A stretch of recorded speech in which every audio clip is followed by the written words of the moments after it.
Meus irmãos, a paz do Senhor Jesus, que Deus te abençoe, que Deus abençoe a sua família. Aqui é o irmão Hélio Júnior, e eu estou aqui nessa oportunidade tão bela que o Senhor Deus está nos concedendo essa noite, para falar aos irmãos acerca da lição número 6 da nossa revista. Essa lição vai falar acerca do profeta Elias e Eliseu, o seu sucessor. O texto áureo diz assim: Sucedeu, pois, que havendo eles passado, Elias disse a Eliseu: Pede-me o que queres que te faça, antes que seja tomado de ti. E disse Eliseu: Peço-te que haja porção dobrada do teu espírito sobre mim. Segundo Reis, capítulo 2, versículo 9. A nossa verdade prática diz: a história de Elias e Eliseu nos inspira a andarmos com pessoas que desfrutam de intimidade com Deus e que, por isso, vale a pena serem seguidas e imitadas. Pois bem, meus irmãos, nosso primeiro tópico dessa lição, que é tão extraordinária, afinal essa lição vai falar acerca do leão dos profetas, Elias. O primeiro tópico fala acerca do término do ministério do profeta Elias, a despedida de Elias. Elias teve um ministério extraordinário. É um ministério que começa de uma maneira estrondosa. Ele começa profetizando, confrontando Acabe, como vocês bem sabem. Elias começa dizendo a Acabe que, segundo a sua palavra, não haveria chuva durante 3 anos e meio. Eu preciso chamar sua atenção, porque ao contrário do que muita gente pensa, Elias não acordou simplesmente numa manhã e disse: eu vou falar para Acabe que não vai ter chuva. Não. O apóstolo Tiago nos ensina no capítulo 5, versículo 17, Tiago diz assim, Elias era homem sujeito às mesmas paixões que nós, e orou fervorosamente para que não chovesse por 3 anos e meio sobre a terra. Observe isso. Elias não apenas vai falar com Acabe e depois de ele ter dito, Deus assinou embaixo, como muitas pessoas acreditam. Não. Tiago deixou claro que antes de falar com Acabe, Elias orou fervorosamente. Se nós podemos aprender uma lição com Elias não tome nenhuma atitude sem consultar a Deus antes. Espere Deus te dar a direção e depois você faça o que seu coração deseja que seja feito. Elias vai terminar o seu ministério. E como eu já disse, Elias começou o ministério de uma maneira estrondosa. Mas o mais interessante não é só a maneira que Elias começa, mas é também a maneira que Elias termina o seu ministério. Elias começa o seu ministério andando com Deus e ele termina o seu ministério sendo levado por ele. O importante na nossa vida, assim como na vida de Elias, não é só a maneira que nós começamos o ministério, mas um grande interessante na nossa vida é a maneira que nós vamos terminar o nosso ministério. O apóstolo Paulo também teve essa preocupação, e o apóstolo Paulo ele escreve. O apóstolo escreve ao jovem pastor Timóteo, no capítulo de número 4 da sua segunda carta, versículo de número 7, Paulo fala como ele vai terminar o seu ministério. E Paulo termina o ministério dizendo: eu combati o bom combate, acabei a carreira e guardei a fé. Lembre-se, Paulo não teve um início bom, ele era perseguidor dos cristãos. Mas ele termina o ministério dizendo: eu combati o bom combate, acabei a carreira, guardei a fé. Apenas uma lição? No versículo de número 6, Paulo diz assim: eu já estou sendo entregue como libação, e o tempo da minha partida está próximo. Uma das libações do Antigo Testamento era justamente, na hora do sacrifício, cortar o animal, jogar uma espécie de farinha sobre ele e azeite. E quando o azeite se misturava com a farinha e o fogo era jogado no animal, quando o animal estava queimando, subia um aroma agradável que chegava ao céu. Paulo está usando este exemplo de libação para dizer aos irmãos: ao longo da minha vida, eu tenho certeza, eu sempre ofereci a Deus um cheiro agradável.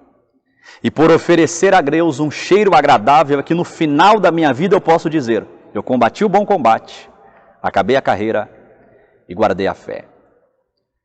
Aprendamos com Elias, aprendamos com Paulo. O interessante não é apenas como nós começamos a nossa jornada, nosso ministério. O importante também é a maneira que nós vamos terminar ele. O tópico de número 2 fala-nos sobre a grandeza da alma de Elias. Observem, Elias teve um ministério extraordinário, profetiza que não haverá chuva, multiplica as coisas, confronta Israel a voltar à adoração ao verdadeiro Deus.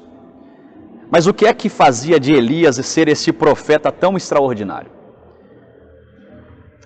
Elias não escreve livros, Elias não tinha seguidores em redes sociais, mas Elias tinha algo extraordinário. O quê? Caráter. Elias tinha tanto caráter que ele é confrontado com Acabe. Quando alguém pergunta sobre Elias a Acabe, Elias é conhecido como perturbador de Israel. Mas por que é que ele perturba tanto? A Bíblia diz, 1 Reis capítulo 18, verso 19, quando Elias vai fazer o desafio, Elias diz: chamem aí os 400 profetas de Baal, também os profetas de Azera, aqueles que comem a mesa de Jezabel. E está aqui o detalhe. Essa palavra comer a mesa no hebraico aqui está falando de venda. O que Elias está dizendo é: tragam aqueles profetas que se venderam. Eles comiam a mesa de Jezabel e por comerem e se fartarem no banquete de Jezabel e Acabe, eles só podiam profetizar o que eles queriam ouvir. Elias está dizendo: eu não me vendi, eu não como lá, eu falo aquilo que o Deus Todo-Poderoso mandou eu falar. Aprendamos com Elias, eu digo isso mais uma vez. O que vai fazer do meu ministério e do ministério de você que me ouve agora, o que confirma a nossa chamada não é a quantidade de seguidores que nós temos nas redes sociais. O que confirma o nosso ministério não são os aplausos que nós ouvimos quando acabamos de ministrar, não são os tapinhas nas costas, as pessoas dizendo: que oratória extraordinária, que exegese perfeita. Não. O que vai confirmar o nosso ministério vai ser o nosso caráter perante Deus. Entendamos, por favor, que Deus não escolhe ninguém pelas suas capacidades, Deus não escolhe ninguém por aquilo que a gente pode oferecer a Deus, afinal, nós nunca conseguiremos oferecer a Deus aquilo que de fato Deus merece. Mas enquanto nós mantivermos o nosso caráter perante Deus, santidade, sem nos vendermos a Jezabel e a Baal, ou a Acabe, melhor dizendo, essa será a grande confirmação do nosso ministério. Elias começa bem, termina bem, e Elias tem grandeza, porque Elias não se preocupa com os seguidores, não se preocupa com os aplausos, Elias se preocupa em manter o seu caráter vivo perante o Senhor. Pois bem, o segundo tópico fala acerca do pedido ousado de Eliseu. Ele começa falando sobre a fidelidade de Eliseu. Os irmãos sabem muito bem que Deus havia dito a Elias que o Senhor iria levá-lo, e Elias sabe que Eliseu agora é quem vai ser o seu sucessor. E quando Elias vai até Abel-Meolá, e ele vai chamar Eliseu para que Eliseu o siga agora, Eliseu se despede do seu pai, da sua mãe, mata os bois, os irmãos conhecem a história, e Eliseu agora vai seguir a Elias, e não apenas seguir, Eliseu vai servir a Elias também. Isso é algo que me chama muito a atenção, pois a nossa lição fala acerca da fidelidade de Eliseu. Antes de Deus levar Elias em um rodamuinho ao céu, por 2 vezes Elias disse a Eliseu: fique aqui, enquanto você fica, eu vou. Mas Eliseu estava tão comprometido em servir que ele diz: aonde você for, eu também vou. Observem, Eliseu sabe que ele vai ser o sucessor de Elias. Ele tem sobre a sua vida o chamado profético, vai ser algo extraordinário. Mas Eliseu também entendeu, se eu quiser ter um ministério abençoado, eu preciso entender que Deus não me chamou para ser servido, eu preciso ter o prazer de servir. Eliseu tem o prazer de servir a Elias. Nós precisamos entender, irmãos, ninguém começa grande. Nós precisamos ter o prazer de servir aos nossos irmãos. Eu falo agora a obreiros assim como eu, que o nosso papel principalmente é servir a noiva. Estarmos prontos para trazer alimentos que Deus nos dá e servirmos a noiva.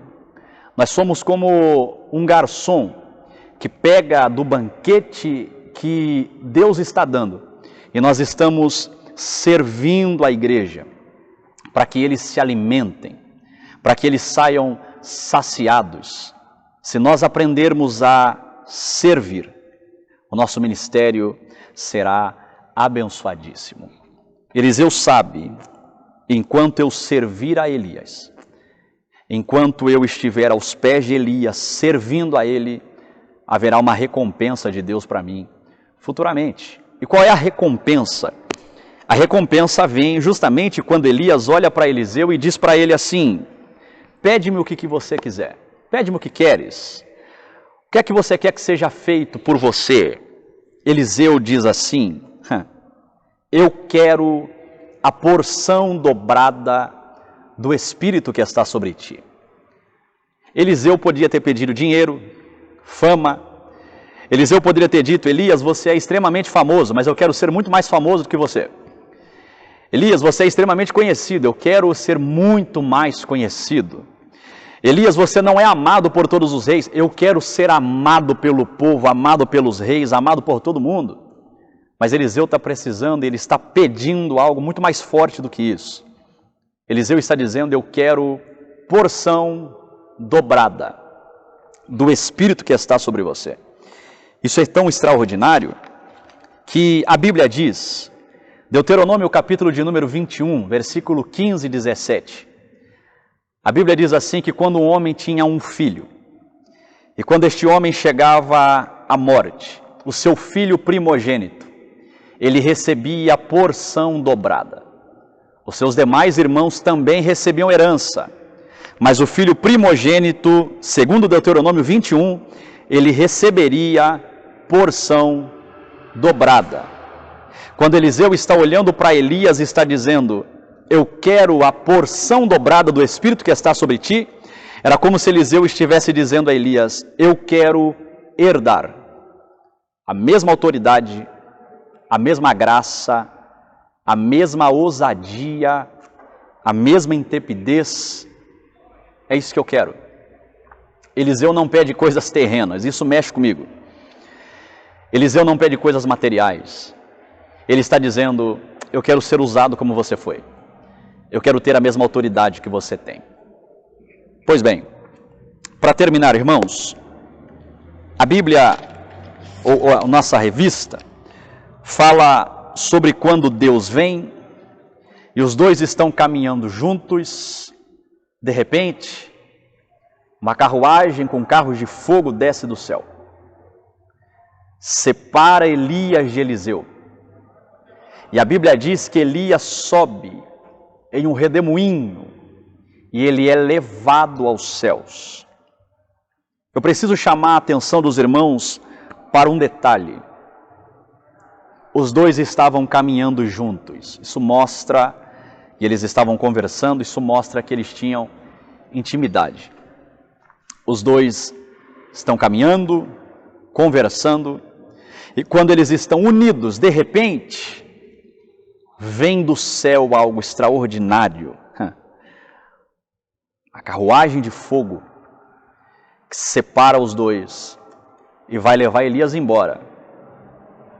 Eu termino chamando a sua atenção acerca disso. Eles estavam unidos, caminhando juntos. E quando eles estão unidos, desce algo do céu sobre eles. Enquanto nós andarmos unidos, enquanto a igreja estiver unida, nós provaremos de coisas extraordinárias que vão descer do céu. Glórias a Deus por isso. Eu preciso repetir essa verdade. Se nós quisermos provar de coisas que vêm do céu, coisas extraordinárias, nós precisamos estar unidos, juntos, no mesmo pensamento, na comunhão. Enquanto nós andarmos assim, nós provaremos de coisas dos céus. Eu termino falando aos irmãos acerca de quando Elias é levado. A Bíblia diz que caiu a capa de Elias. Essa capa desce, cai no chão. Eliseu se ajoelha e pega a capa. E aquela capa era uma grande confirmação de que o Espírito que estava sobre Elias agora também habitava sobre Eliseu. Sabe o que chama a minha atenção? A partir daquele dia, e a Bíblia diz que as pessoas que estudavam nas escolas dos profetas olhavam para Eliseu e quando viam a capa de Elias que estava sobre ele, sabiam que o Espírito que estava sobre Elias agora também estava sobre Eliseu. A capa era o sinal. A capa era a prova de que Deus havia escolhido Eliseu para aquela obra. Eliseu, em momento algum, precisava andar pelas ruas, chacoalhando a capa de Elias e dizendo: olha, a capa está comigo, hein? Eliseu não precisava andar pelas ruas, mostrando para todo mundo e dizendo: olha eu aqui, cheguei, estou com a capa. Não, Eliseu não precisava dizer nada. Quem olhava para Eliseu via que tinha algo diferente nele. A capa de Elias estava sobre ele. Eu termino aqui dizendo aos irmãos que isso é o lindo de Deus. É que quando Deus concede graça, unção, quando Deus concede aquilo que o nosso coração está buscando, essa porção dobrada do Espírito, você não vai precisar entrar na igreja e precisar dizer: eu tenho unção de Deus. Você não vai precisar andar pelas ruas dizendo para todo mundo: olha eu aqui, eu tenho. Não, quem olhar para você vai perceber, tem alguma coisa diferente nele. A unção de Deus está sobre ele. Que Deus abençoe você, que Deus abençoe a sua família e que esta lição edifique a sua vida assim como edificou a minha, em nome de Jesus. Amém.